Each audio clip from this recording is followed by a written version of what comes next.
This week I needed to warranty my brass hammer. As you can see, it has a crack. Also, I need to warranty my chrome Wobble Plus 1/2-inch drive extension. Went out, came back from the Snap-on man. Got a new hammer, new extension, no questions asked.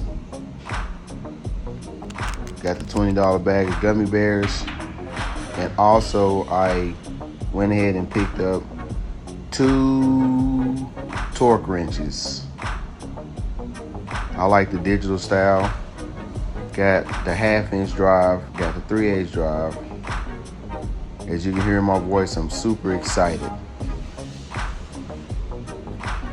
Now I get to rearrange my drawer. Gotta figure something out. Wobble Plus has a new home.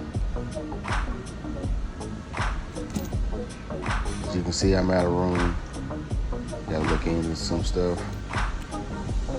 I was able to get the pit pass with 10 entries. We'll scratch that off later. Hammer has a new home. Oh, not that drawer. There you go. Yes, sir. Yes, sir. So that concludes my Snap-on Tuesday.